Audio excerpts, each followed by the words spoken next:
আসসালামু আলাইকুম। প্রিয় দর্শক, অন্য মঞ্চের আলোচনায় আপনাদের সকলকে আমন্ত্রণ জানাচ্ছি। আজ আমাদের সঙ্গে অতিথি হিসেবে আছেন সুপ্রিম কোর্টের সিনিয়র আইনজীবী অ্যাডভোকেট মহসিন রশিদ। অ্যাডভোকেট মহসিন রশিদ, আপনাকে আমাদের এই অনুষ্ঠানে স্বাগত জানাচ্ছি। ধন্যবাদ।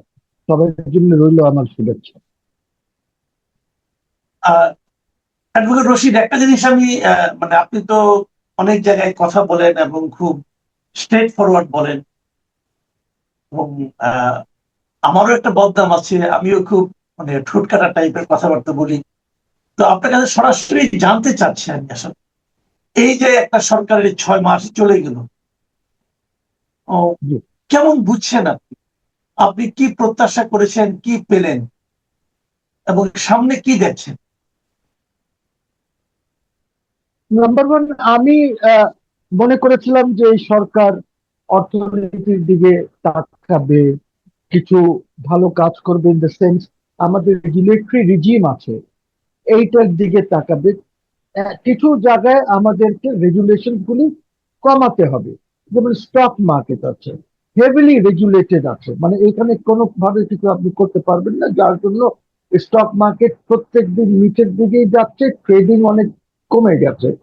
এইখানে ট্রেডিং হয়তো কমপক্ষে 15, 20, 30 হাজার কোটি টাকাতে নিয়ে যেতে হবে, বুলিশ মার্কেট ক্রিয়েট করতে হবে, যেন জনগণের ইন্টারেস্টটা থাকে মার্কেটে, এবং এই মার্কেট দ্বারা যেন যারা, যেহেতু আপনার ব্যাংকের কাছে এখন টাকা নাই, এই মার্কেট থেকে জনগণ আপনাকে যেন টাকা দিতে পারে, যেটা এই মার্কেটের মেইন কাজ, স্টক মার্কেটে। তো এদিকে আমরা দেখলাম যে এরা কিছুই করে নাই। আমি অনেক আশাবাদী ছিলাম যে খুসরু সাহেব উনি জানেন, বোঝেন, কিন্তু ওরা পারছেন না কিছুই করতে। কোত্থেকে বাধা আসছে, I have no idea. Number two হচ্ছে যে অনেক আপনার ইনভেস্টমেন্টের ব্যাপারে, ব্যাংকিং এন্ড ফাইন্যান্সিয়াল ইস্যুর ব্যাপারে ফিসক্যাল লস যেগুলি আছে, ট্যাক্সেশন ভ্যাট ট্যাক্স, এইখানে আপনাকে কিছু রেগুলেশন গুলি ঠিক করতে হবে, কিন্তু নাথিং হ্যাজ হ্যাপেন। কিচ্ছুই হচ্ছে না। ওরা ওরা সবকিছু নিয়ে পলিটিক্স করছে, যে পলিটিক্সটা ওদের বিরুদ্ধে যাচ্ছে।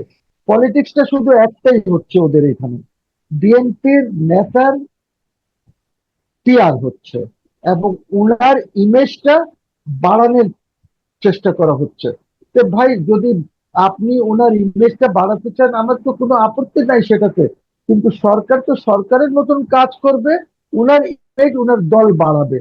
কিন্তু এইখানে কেমন একটি অবস্থা হয়েছে। আর ওর আরেকটা কারণ হচ্ছে that the government or the leader has no vision, নাই যে আমি কোথায় যাব, কি করব, কোনো ভিশন নাই। আপনার ক্যাবিনেট এমন একটি ক্যাবিনেট আপনি করেছেন, যে ক্যাবিনেটে কোনো ক্যাপাসিটি নাই টু গভর্ন, কোনো ডেপথ নাই। ডেপথ বলতে বুঝি যে আমার দেশের যে সমস্যাগুলি আছে, এইগুলি বুঝারই কোনো ডেপথ নাই ওদের। সিমিলারলি আপনি যে প্রবলেমটা করছেন, এখন ধরেন ইকোনমি থেকে সরে একটু ডিপ্লোম্যাটিক ইসে আসি, যে ফরেন মিনিস্ট্রি হচ্ছে উইন্ডো অফ আ কান্ট্রি। বিদেশিরা সব কিন্তু ফরেন মিনিস্ট্রির দিকে তাকায়। এবং আপনি এই জন্যই জানেন যে শুধু দুই ব্যক্তি আছে যারা, বরঞ্চ তিনও বলতে পারেন, ব্যক্তি আছে যারা স্টেট ভিজিট বা অফিসিয়াল ভিজিটস এর বাইরে যায়। One is your foreign minister, other is your prime minister, and the other one is your president. এরা বাইরে যায়, স্টেট ভিজিটে যায়, অফিসিয়াল ভিজিটে যায়, দেশের ব্যাপারে আলাপ আলোচনা করে একটা হাইয়েস্ট লেভেলে। এই জন্য আপনার আমাদের যে ইয়ে আছে, ফরেন মিনিস্টার, ফরেন মিনিস্টারের অ্যাক্সেস হয় টু দ্য প্রেসিডেন্ট ও টু দ্য প্রাইম মিনিস্টার। আপনার অন্য কোনো মন্ত্রী কোনো দেশে গেলে, ডেলিগেশন নিয়ে গেলে, তাদের এক্সেস কিন্তু প্রাইম মিনিস্টার বা প্রেসিডেন্টের এক্সেস তারা পায় না। তাদের লিমিট থাকে। যে মন্ত্রণালয়ের দায়িত্বে আছেন, ওইখানে যদি কোনো নেগোসিয়েট করতে যাচ্ছেন, জাস্ট ওদের সাথে। তো আমরা সবগুলিতে কিন্তু মেসড আপ টোটালি। এখন অনেকেই বলেন যে 6 মাসে একটা গভর্নমেন্টের অ্যাসেসমেন্ট কেমনে হবে। অফকোর্স হবে, বিকজ এখন যখন ইলেকশন হয় বিভিন্ন দেশে, সেখানে আমরা দেখি যে যিনি ইলেকশন করছেন, তিনি তো বলেন যে 30 মাস, 30 দিনে এই কাজ করব, 60 দিনে এইটা করব, 90 দিনে এইটা করব। তারা একটা ইয়ে দিয়ে দেয়, আমাদেরকে টাইম লাইন দিয়ে দেয়। আপনার এখানে 6 মাসে দিনা, আপনার 6 মাসে আপনি আপনি ল অ্যান্ড অর্ডার ঠিক করতে পারেন নাই। আপনার আজকে ল অ্যান্ড অর্ডার, এত পুয়ার ল অ্যান্ড অর্ডার কখনোই ছিল না এই এই দেশে, যখন থেকে এই দেশের জন্ম হয়েছে। দেখেন, যখন পাকিস্তানি 1971-এ সারেন্ডার করলো 16ই ডিসেম্বর, তারপরে তো আপনার এখানে ল অ্যান্ড অর্ডারের অবস্থা খুব খারাপ হওয়া উচিত ছিল। বাট উইদিন ওয়ান ডে এই যে মুক্তি বাহিনী যারা ছিল, তারা বিভিন্ন এলাকায় ক্যাম্পস করে কিন্তু মুক্তিযোদ্ধারা ওইখানে টহল টহল দিয়ে একটা ল অ্যান্ড অর্ডার মেনটেন করেছে, অথবা চেষ্টা করেছে। তারপরে কয়েকদিনের মধ্যে সরকার আসার পর পুলিশ একটু অ্যাক্টিভ হলো এবং ইয়েছে। এখন তো আপনার কাছে সবকিছু আছে, কিন্তু আপনি কেন ল অ্যান্ড অর্ডার মেনটেন করতে পারছেন না? আপনি পারছেন না because police is demotivated. Law and order কিন্তু আর্মির সাবজেক্ট না, ল অ্যান্ড অর্ডার বিজিবির সাবজেক্ট না, law and order is the subject of the police. কেন পুলিশের সাবজেক্ট? বিকজ আপনার যে আইন যে প্রণয়ন করছেন, এখানে সিআরপিসি, পুলিশ রেগুলেশন, এইগুলি দিয়ে আপনি কন্ট্রোল করেন ল অ্যান্ড অর্ডারটাকে। আপনি তো সেটা করতে পারছেন না because the police is demotivated. এর মধ্যে আপনি করেছেন কি, ইমিউনিটি দিয়ে দিয়েছেন। যারা খুন করেছে পুলিশকে, সেটা একটা ব্যক্তি হোক, দুইটা ব্যক্তি হোক, ওদেরকে খুন করা হয়েছে ইউনিফর্ম। আমি একটা পুলিশকে কেন রেসপেক্ট করি ইন ইউনিফর্ম? বা যখন সে ইউনিফর্মে থাকে তার শক্তি কিন্তু 10 গুণ বেশি থাকে। সে যদি লুঙ্গি পরে আসে আমার এখানে, ওরে তো ছেলে পেলেরা বাইর দিয়ে ওরে লম্বা করে দিবে, বুঝলি? But uniform is the thing, যে আপনার সিচুয়েশনটা, আপনার পজিশনটা ভিন্ন ভিন্ন ভিন্নতা দেয়। বিকজ সে হচ্ছে আইন শৃঙ্খলা রক্ষার প্রতীক। তো আপনি তো এটা ঠিক করলেন না। আপনি আজ পর্যন্ত স্বরাষ্ট্রমন্ত্রী, আজ পর্যন্ত আগেও করে নাই 1.5 বছর ইউনূস সরকার, এখনো এনারা করেন নাই। এনারা পুলিশকে মোটিভেট করার কি চেষ্টা করেছেন? ইমিউনিটি দিয়েছেন, কিন্তু মোটিভেট করবেন না এই পুলিশকে। মোটিভেট করার জন্য আপনার কি দরকার ছিল, কি প্রয়োজন ছিল? আপনার ঢাকা শহর ঠিক রাখতে হবে। আপনাকে ঢাকা শহরের মেট্রোপলিটন পুলিশ কমিশনার এখানে আপনি মিটিং করেন, সবাই সব ওসি টোসিকে ডাকেন, কথা বলেন, যত রংপুর, সিলেট, রাজশাহী, যত কমিশনারেট আছে আপনার, সবখানে, চিটগং যতগুলি আছে, সবখানে মিটিং করেন। তারপরে আপনি ডিভিশনাল হেডকোয়ার্টার্সে মিটিং করলে আপনার এখানে এসপি টেসপি যারা আছেন, ডিআইজি আছেন, অ্যাডিশনাল ডিআইজি আছেন, ওসিজ আছেন থানার, সবার সাথে আপনি আলাপ করে ওদেরকে মোটিভেট করেন যে ভাই তোমাদের এই প্রাইমারি দায়িত্ব। পুলিশ ফোর্স তো কম না, আমাদের পুলিশ আছে যারা থানায় থাকে, আমাদের ট্রাফিক কন্ট্রোল করার পুলিশ আছে, আমাদের পুলিশের আর্ম ব্যাটালিয়ন আছে, আমাদের সোয়াট আছে, র্যাব আছে, আর বোধহয় একটা আছে।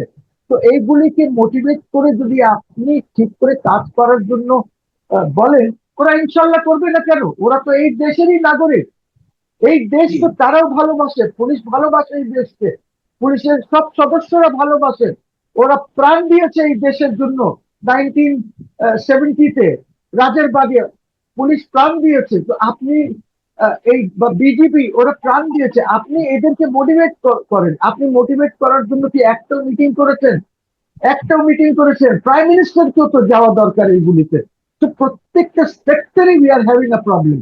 এখন যেমন কি বলি আমি, আপনি এগ্রিকালচারাল মিনিস্ট্রিতে ফার্টিলাইজারের জন্য একটা কমিটি করেছেন এই 2 দিন আগে। আপনি যে কমিটিটা করেছেন, এই কমিটির আহ্বায়ক কে? একজন মহিলা মন্ত্রী বা প্রতিমন্ত্রীকে আপনি ওটার আহ্বায়ক করেছেন। আপনি এটা কোথাও শুনেছেন? আরে আহ্বায়ক তো থাকবে এগ্রিকালচারাল মিনিস্টার যে আছে, আপনি তার সাথে আর যাকে দিতে চান বা কমিটি করতে চান আপনি কমিটি করেন। যে সরকারের এই জ্ঞান নাই, ওই সরকারকে আপনি বলেন যে 6 মাস হয়েছে আরো সময় দেন। আপনি সময় দিয়ে কিছু পাবেন না তো, because morning shows the day. Just এই যে সিম্পল বললাম, একটা কমিটি করলেন আপনি, সেখানে এগ্রিকালচারের মিনিস্টারই নাই, যার মেইন দায়িত্ব আছে। আহ্বায়ক করেছেন একটা অন্য একটা প্রতিমন্ত্রীকে আইন আপনি আহ্বায়ক করলেন। Just government run like this? মানে কি একটা তামাশা!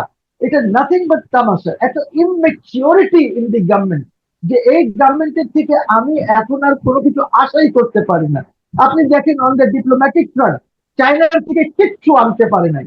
আপনি দেখেন ইন্ডিয়াটা কিভাবে মেস আপ করলো। বাবা, চায়নাদের 600 কিলোমিটার বর্ডার আপনার, কারণ পাকঘর এই দেশে আর বেডরুম আরেক দেশে থাকে, সে আরেক দেশে। তো আপনি আজকে দেখেন, আজকে বলছি আমি, আপনাকে। দেখেন এই ব্রিক্সের আগে ডোভাল গেছে চাইনায় ওয়াংয়ের সাথে দেখা করতে, ওয়াংয়ের সাথে তার খুব ভালো আলোচনা হয়েছে, অনেক প্রবলেম তারা চিন্তা ভাবনা করে নিয়েছে যে কিভাবে রিজলভ করবে। একজন গেছে রাশিয়া ফরেন মিনিস্টার, সে সেখানে সুন্দর করে সব আলাপ টালাপ করে এসেছে। আর আপনি যাবেন না খালি কাঁচা মরিচের প্রয়োজন হলে, পেঁয়াজের প্রয়োজন হলে, তেলের প্রয়োজন হলে বা যে কোনো জিনিসের প্রয়োজন, তখন আপনি ইন্ডিয়ার দিকে তাকান। আপনি গেলে কি হতো? এখন শুনছি যে বাংলাদেশ এখনই ইন্ডিয়াকে অনুরোধ জানিয়েছে যে 30 তারিখে আমার প্রধানমন্ত্রী এখানে একদিনের জন্য আসতে চায়। ওরা অ্যাকসেপ্ট করবে কিনা আই ডোন্ট নো। তো এই যে টোটাল একটা মেসআপ যে আপনি করলেন, সবাই সাথে মেসআপ করলেন, এটাকে আপনার লাভ কি? তারপরে টেরোরিজম, টেরোরিজম আপনি দেখেন যে আচ্ছা, একটা কথা আমি আমি আপনাকে একটা কথা জানতে চাচ্ছি, এই যে অপরাধের কথা যেটা যেটা আপনি বলতেছিলেন, এই যে আমরা দেখতেছি গত কয়েকদিন ধরে যে এক একটা বাসে, যেমন সিলেটে একটা ফ্যামিলিকে, পুরো ফ্যামিলিকে মেরে ফেলা হলো। আবার রংপুরে দেখলাম একটা শিক্ষকের পুরো পরিবারকে হত্যা করা হলো। অথচ এই পরিবারগুলোর সঙ্গে কারো কোনো শত্রুতা আছে কি নাই কেউ কিচ্ছু জানে না। তো এইগুলি কি খুব পরিকল্পিত ভাবে, কেউ কেউ বলছে এটা নাকি জঙ্গিদের একটা ব্যাপার স্যাপার আছে এখানে। হ্যাঁ, এইটাকে আপনি কি এই এই এই অপরাধের টাইপটা আসলে কি, আপনি কি মনে করছেন এটা? না না সঙ্গে আপনি যখন পুরো আমার সাথে যদি কারোর শত্রুতা থাকে, তো আপনার স্কুল টিচারের সাথে যদি কোনো কিছু হতো বা সিলেটে যেটা হয়েছে এইগুলি, তাহলে সে ওকে হয়তো মেরে ফেললো বা তার উপরে প্রেশার ক্রিয়েট করার জন্য কিছু করলো। না করবেই বা কেন? That is number one. কত পুয়ার আপনি দেখেন, আপনি যদি এখন দাঁড়া মাইক নিয়ে চিৎকার করে পুরো পৃথিবীকে বলেন যে আমার এখানে কোনো জঙ্গি নাই, কে আছে যে বিশ্বাস করবে? যেখানে আপনি আপনার জঙ্গিরা ইমেল দিয়ে থ্রেট করেছে 6-7টা দূতাবাসকে, এবং এই মুহূর্তে আপনার অনেকেই চিন্তা করছেন যে আমরা বাংলাদেশ থেকে আমাদের দূতাবাসকে সরিয়ে দিলে কি ভালো হয়। এইখানে আবার আয়ের একটা স্ট্যাটিস্টিক্স এসেছে, তারা একটা সার্ভে টার্ভে করেছে। তো এইসব মিলিয়ে যে প্রবলেমটা হচ্ছে, এই প্রবলেমটা আপনি কিভাবে ট্যাকেল করবেন? আপনি আমাকে কেউ কি আমাকে বুঝাতে পারে? আর আপনি তো স্টেটমেন্টই দেবেন না, আপনার তো একটা স্টেটমেন্ট নাই এই যে দূতাবাসের ব্যাপারে, একটা স্টেটমেন্ট নাই আপনারও, নাই ফরেন মিনিস্টারের স্টেটমেন্ট নাই। আর মিসেস কুক যেটা দেখা করেছেন যে ব্রিটিশ হাই কমিশনার, এদের সাথে ইভেন তারিক রহমান সাহেবের সাথে দেখা করে বলেছেন উনি এইসব কথা। আপনার ওই আপনার স্বরাষ্ট্রমন্ত্রী বলেছে যে না এইগুলি কিছু না, আমরা এগুলি দেখছি। এই স্টেটমেন্ট তারা শুনতে চায় না, বিকজ ওরা শেখ হাসিনার সময় দেখেছে কিভাবে জঙ্গিবাদকে দমন করা হয়েছে। এক সময় তো যারা এই দেশে জঙ্গি আছে, ওই জঙ্গিরা তখন মনিরুল ইসলামের সম্বন্ধে অনেক কথা বলেছে।